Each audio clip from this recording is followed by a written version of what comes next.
ما شاء الله لا حول ولا قوة إلا بالله العلي العظيم.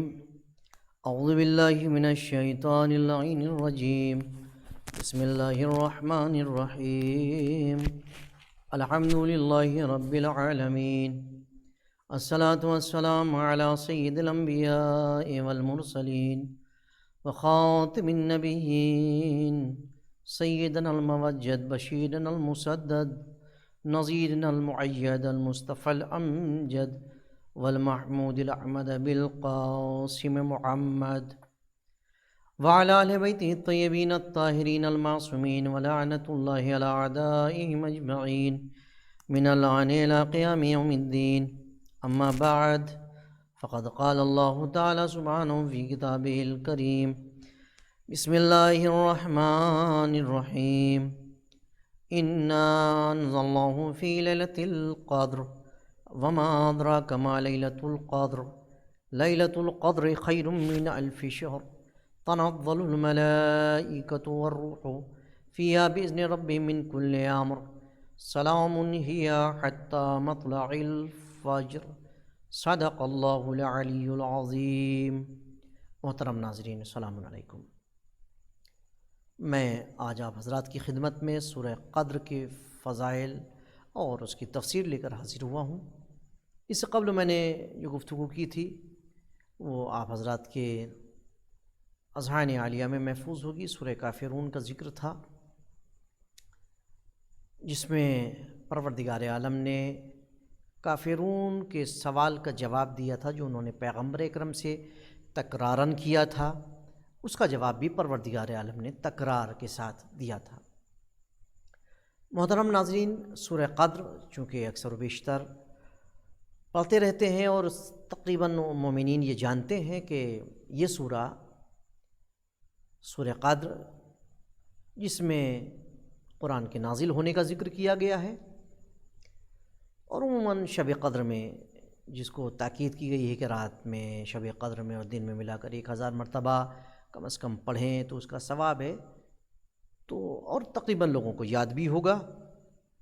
آئیے ہم شروع کرتے ہیں. اس سورہ میں اللہ نے یہ پیغام دیا ہے کہ قرآن کریم کو اس نے نازل فرمایا ہے، یعنی کسی اور نے نہیں، صرف اور صرف اللہ نے قرآن مجید کو نازل کیا. انا انزلناہ، بے شک میں نے نازل کیا ہے، کسی اور نے نہیں، میں نے نازل کیا ہے. یہ قرآن پیغمبر اکرم کا کلام نہیں ہے، یہ میرا کلام ہے، یہ میں نے نازل کیا ہے. یہ وہ سورہ ہے جس میں اللہ نے اعلان فرمایا کہ قرآن مجید ماہ رمضان کی ایک مقدس رات میں نازل ہوا. اس سورہ کا نام قدر ہے، اور قدر کا معنی تقدیر ہے. لیلۃ القدر یعنی وہ عزت و عظمت والی رات ہے کہ جس میں سال بھر کے واقعات اور حالات کہ اللہ کی طرف سے فیصلے ہوتے ہیں وہ لکھے جاتے ہیں. اس شب قدر کے بارے میں فرمایا گیا کہ اس رات کی عبادت 1000 مہینوں کی عبادت سے افضل ہے. اس رات ملائکہ اور روح القدس ہر امر کے ساتھ نازل ہوتے ہیں، اور یہ خبر سلامتی صبح کے طلوع تک باقی رہتی ہے. خیر و سلامتی، خبر سلامتی، دونوں چیز کہہ سکتے ہیں. یہ صبح تک باقی رہتی ہے، طلوع تک، یعنی جب تک سورج طلوع ہوتا ہے اس وقت تک یہ سلامتی باقی رہتی ہے. یہ نیکیاں، یہ لکھنا، یہ امر کا آنا، روح القدس کا آنا، یہ تمام چیزیں. تلاوت کی فضیلت کے بارے میں اگر ذکر کریں تو ثواب الاعمال میں روایت امام محمد باقر علیہ السلام نے فرمایا، جو شخص سورہ قدر کی تلاوت بلند آواز کے ساتھ کرے تو اللہ کی راہ میں شمشیر بکف ہونے والے شخص کی مانند ہے، اور جو اسے دل میں پڑھے تو اللہ کی راہ میں جہاد کر کے اپنے خون میں لتھڑے ہوئے شخص کی مثل ہے. یعنی جس نے بلند آواز سے پڑھا گویا اس نے تلوار ہاتھ میں لے لی خدا کی راہ میں، اور جس نے آہستہ پڑھا گویا اس کو وہ ثواب ملے گا جو اس شخص کو ملتا ہے جو راہ خدا میں جہاد کرتے ہوئے خون میں لت پت ہو جاتا ہے۔ اور جس نے اس سورے کو 10 مرتبہ پڑھا تو اللہ تعالیٰ اس کے 1000 گناہ محو کر دیتا ہے۔ یعنی 10 انا انزلنا پڑھ کر 1000 گناہ معاف کروانے کا اللہ نے موقع دیا ہے، یہ آفر دیا ہے۔ اگر آفر کہیں تو غلط نہیں ہے، لیکن کیا کیا جائے، دنیاوی آفر سمجھ میں آ جاتے ہیں اور ان کو فوراً کیش کرانے کی سوچتے ہیں، جبکہ دنیاوی آفرز میں فراڈ بہت ہوتا ہے۔ کہتی کمپنیاں کچھ ہیں، دیتی کچھ ہیں، لیکن پھر بھی انسان پھنس جاتا ہے دنیاوی آفر میں۔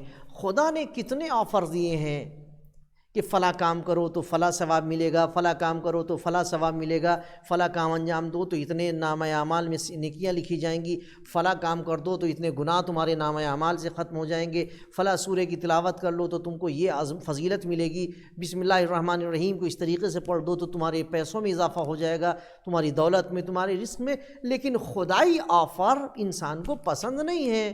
اس کی طرف چند افراد ہیں جو متوجہ ہوتے ہیں کہ لا اللہ نے یہ ہمیں آفر دیا ہے تو ہم اس آفر کو کیش کرا لیں اور ہم اس سے فائدہ حاصل کر لیں۔ لیکن دنیاوی آفر کی طرف دیکھیے، لوگوں کو بھاگتے چلے جا رہے ہیں، لیکن خسارے میں کون ہے؟ وہی ہے جو دنیاوی آفر کی طرف بھاگ رہے ہیں، اور وہ فائدے میں ہے جو خداوند عالم کے آفر کو کیش کرانے کی کوشش کر رہا ہے۔ لہٰذا محترم ناظرین، میری گزارش ہے کہ ان آفر کو کیش کرائیے۔ مثلا شب قدر آتی ہے، کتنی فضیلتیں، حج پر جانے والے کا نام لکھا جاتا ہے، موت، زندگی، بیماری سے شفا اور رزق، سب کچھ سال بھر کا شب قدر میں لکھا جاتا ہے۔ لیکن بہت سارے ایسے افراد بھی ہیں جو سویا کرتے ہیں، یعنی سال بھر تو رویا کرتے ہیں کہ میں بیمار ہوں، ٹھیک نہیں ہو رہا ہوں، رزق میں اضافہ نہیں ہو رہا ہے، قرض سے نجات نہیں مل رہی ہے، مصیبت سے نجات نہیں مل رہی ہے، سکون نہیں مل رہا ہے، یہ تمام چیزوں کا رونا روتے ہیں۔ لیکن جیسی شب قدر آتی ہے اور یہ کہا جاتا ہے کہ اس رات جاگ کر کے اپنی تقدیر کو بہتر کر لو، اس رات جاگ کر اپنے حالات کو اچھے سے لکھوا لو، اس رات آرام سے سو جاتے ہیں۔ محترم ناظرین، یہ موقع پروردگار عالم عطا کرتا ہے، ان موقعوں کو ہم اپنے ہاتھ سے نہ جانے دیں، کوشش کریں کہ ہم ان میں کام کریں، اور اس میں ثواب بھی زیادہ ہے اور گناہ بھی زیادہ معاف ہوتے ہیں۔ اس کے علاوہ ایک اور روایت ہے، اصول کافی میں امام جعفر صادق علیہ السلام نے فرمایا، جو شخص اپنی فرائض نماز میں سورہ قدر کی تلاوت کرے تو اسے ایک منادی ندا دیتا ہے کہ تیرے گزرے ہوئے گناہ معاف کر دیے گئے ہیں۔ اللہ اکبر! آپ سوچئے، عام دنوں میں آپ نے اگر اپنی فریضہ نماز میں سورہ انا انزلنا کو پڑھا تو منادی ندا دے کر کہتا ہے کہ تیرے گزشتہ گناہ معاف کر دیے گئے۔ تو اب اگر شب قدر جاگ کر کے سورہ انا انزلنا پڑھیں، نماز میں بھی انا انزلنا کو پڑھیں، تو پھر کتنے گناہ معاف ہوں گے، کتنی نیکیاں ملیں گی، کیا فائدے ہمیں ملیں گے۔ آپ سوچیے، غور کریے۔ اس سے کہا جاتا ہے، منادی ندا دیتا ہے، جو یومیہ نماز میں، فرض نماز میں اس کی تلاوت کرتا ہے، منادی کہتا ہے تیرے گزشتہ گناہ معاف کر دیے گئے ہیں۔ اب سرے نو اپنی زندگی کا آغاز کر، یعنی نئے طریقے سے، جیسے ایک بچہ ابھی دنیا میں آیا وہ نئی زندگی کا آغاز کرتا ہے، اس کے نامہ اعمال میں گناہ نہیں ہوتے، ایسے وہ انسان ہے، اس کے نامہ اعمال میں کوئی اب گناہ نہیں بچا۔ خداوند عالم نے ان گناہوں کو محو کر دیا، مٹا دیا، ختم کر دیا۔ اب یہ انسان کے اوپر ہے کہ وہ آگے اپنی زندگی کو کیسے گزارتا ہے۔ لہٰذا اس کی تلاوت کے بہت فوائد ہیں۔ حضرت رسول اکرم صلی اللہ علیہ وآلہ وسلم نے فرمایا، جو شخص سورہ قدر کی تلاوت کرے گا تو اس کو اس شخص کے برابر ثواب ملے گا جو ماہ رمضان کے روزے رکھے اور شب قدر اللہ کی عبادت میں جاگ کر گزارے۔ اللہ اکبر، اللہ اکبر! جو شخص، کون کہہ رہا ہے؟ وہ ذات کہہ رہی ہے کہ جسے کفار نے بھی صادق و امین کہا ہے۔ رسول اکرم نے فرمایا، جو شخص بھی سورہ قدر کی تلاوت کرے گا تو اس کو اس شخص کے برابر ثواب ملے گا جو ماہ رمضان کے روزے رکھے اور شب قدر اللہ کی عبادت میں جو جاگ کر گزارے اس کو یہ ثواب ہے۔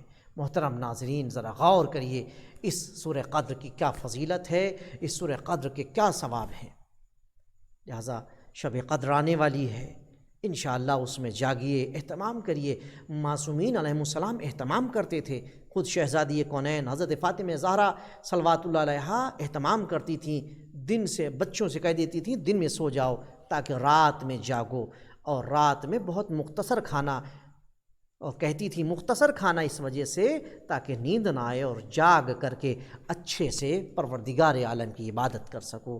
اب آپ سوچئے کہ وہ ہستیاں کہ جن کے صدقے میں کائنات خلق ہوئی ہے، جب وہ اتنا اہتمام کرتی تھیں شب قدر کے لیے، ہمیں کتنا کرنا چاہیے؟ ہم کو ثواب کی ضرورت ہے، ہم کو معافی کی ضرورت ہے۔ ہم گنہگار ہیں، وہ گنہگار نہیں ہیں، وہ تو ہمارے گناہوں کو معاف کرانے کا ذریعہ ہیں، وہ ہمارے اعمال کی قبولیت کا ذریعہ ہیں۔ وہ جب اتنا اہتمام کرتے تھے، وہ اہتمام کر کے وہ ذاتیں ہمیں بتاتی تھیں کہ دیکھو اتنی عظمت و فضیلت ہے ان شبوں کی، جب ہم اتنا اہتمام کر رہے ہیں تو تمہیں بھی اتنا ہی اہتمام کرنا چاہیے۔ محترم ناظرین، میں گزارش کرتا ہوں اور امید کرتا ہوں کہ ہم سب جاگ کر کے شب قدر میں دعا کریں گے، اور اس شب قدر عالم انسانیت پریشان ہے، پوری دنیا کورونا وائرس سے پریشان ہے، ہم سب شب قدر میں دعا کریں گے تو یقیناً ہم سب کی دعاؤں سے دنیا کو اس کورونا وائرس سے بھی نجات ملے گا۔ انشاءاللہ اس کے آگے کل گفتگو کریں گے، جب تک کے لیے خدا حافظ، وآخر الدعوانا ان الحمد للہ رب العالمین۔